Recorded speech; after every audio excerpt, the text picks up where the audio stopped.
We're standing right here at the corner of a brand new linear food plot that we put in.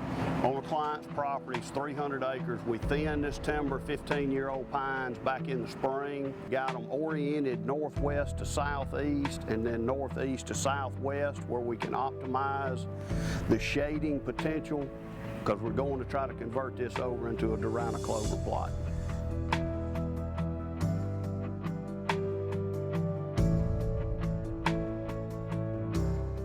You know, evaluating your property, being observant to what you've done and where you're going saves you time and money in the long run.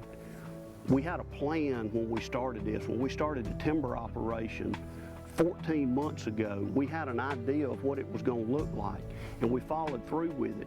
Now, once you get it, that's not over with then. You have to keep coming, evaluating, making adjustments on the fly. A wildlife management plan is not a static thing. It's dynamic, it's ever-changing, and you've got to roll with it if you want to be successful.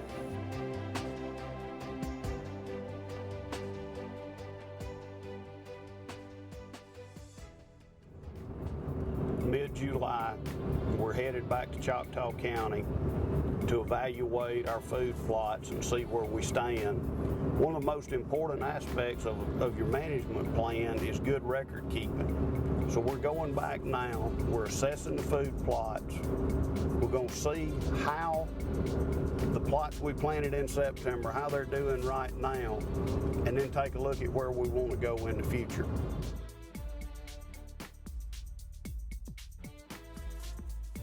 If y'all remember back to last September, we brought the Furminator into this plot, some Pennington Elite. This is on my family farm, and my father likes to cut this for hay, so we didn't want to disturb the ground too much. So all we did, set the blades on the Furminator straight, had the right soil moisture, came in and cut it, put in Pennington Elite. And if you'll look at this, we've been very fortunate this spring and summer that we're getting periodic showers like it's doing now. We've probably got a 70% cover of the Durana and Patriot clover in here. We can go several ways with this as far as maintenance. We can spray it, we can mow it, or we can just leave it alone. We're probably going to come in, knock the top out of it, stimulate the clover, cut the top out of the weeds, and this place will be fantastic for several more months to come. This is mid-July. Choctaw County, Alabama, red clay, top of a hill, pine plantation, and look at this. It couldn't get any better. A lot of people don't try clover here in the South because they don't think it handles our hot, dry conditions and tremendous grazing pressure. Durana can handle it. Now, if you want to specifically micromanage this plot, we've got an acre and a half, and yes, we've got some grasses, we've got some forbs in here. It could look prettier. You could come in and spray, you could come in and mow, but honestly, under this grass, under these native weeds, we've got good clover. And if you look at this, there hadn't been one stem that has not been nipped off. Deer are browsers, y'all, you know it. Give them a variety, be it native or be it a food plot. And if we can grow native beneficial weeds in a food plot, that's the best of both worlds. Now, if you decide that you want to try to get that perfect stand of clover, you've got a couple options. The first thing I would do here is I would just come in with a mower and knock the top of it. That's going to eliminate a lot of your weed competition. Give it a couple of weeks. If it grows back, then that's when you can come in with your herbicide application, a Post Plus, a combination of Post Plus, 2,4-DB. There's several different varieties. You need something that's going to kill grasses and something that will kill broadleafs but not clovers. It's where you can talk to your ag extension specialist like Mr. Ross.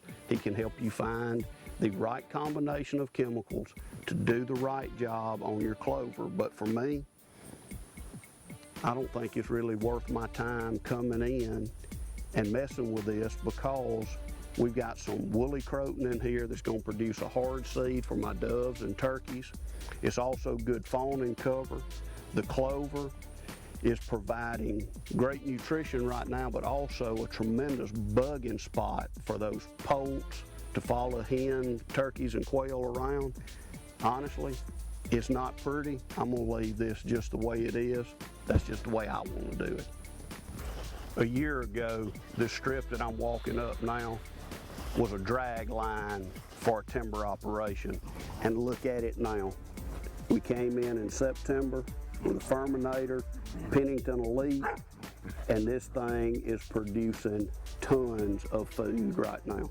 Taking advantage of orientation where we don't have sunlight on it, direct sunlight on it all day drying it out, because y'all, you can see we're in pine timber, red dirt.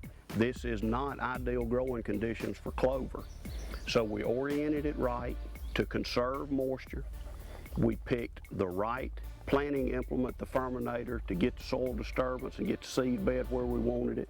Then we picked the right product, which is Durana clover, and put in here. And it's incredible the amount of food that this is producing. And y'all, this is gonna be a 12-month food plot. We're in July right now. Everything in here has been browsed. It's handling grazing pressure. It's handling the heat. Thank goodness we've been getting some periodic showers, so this thing, it's gonna have such a root system that even the end of August, when it does eventually get hot and dry, it's gonna have a good enough root system established. As soon as the weather starts cooling down a little bit, it's gonna flush right back up with just a little shot of 0-20-20 fertilizer. Another plant that I like to plant down here in the south is chicory, and we added a little bit in to this mixture. Let me see if I can get this plant up. Look at that tap root. Now all the little feeder roots broke off, but that's a 6 or an 8-inch tap root on this plant. And look at that. Every time they nip it off, it just keeps coming back more and more and more. Look at the tonnage of food that this one little plant is producing. Do you think it's palatable? Look at that, eaten off or not.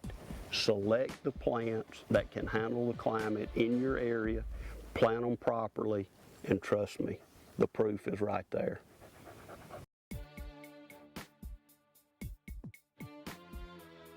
This is my food plot, the one that Dallas and I killed the hog and the deer in the last week of the season last year. If y'all remember back to September when we were planting this, we went a different route, and you can see the plant components are totally different than the food plot we just left that's full of Durana and Patriot clover. We just put feeding frenzy in here to have as an annual food plot because we knew that we were going to be harvesting timber. This field would be used as skid lanes and loading decks at each end, so we didn't want to invest the time and energy into a perennial plot when we knew that we were going to replant next year.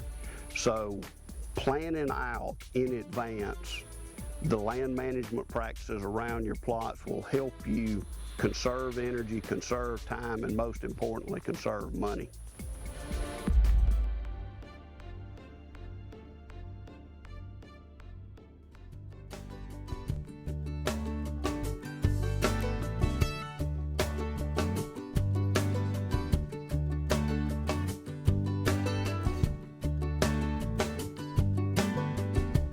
There's a place I go, tucked back in the pines, where a green field grows, my own little paradise. I'm thankful for this land and the life that it provides. See, the measure of a man is what he leaves behind. Oh, oh, take what you need and pass it on down.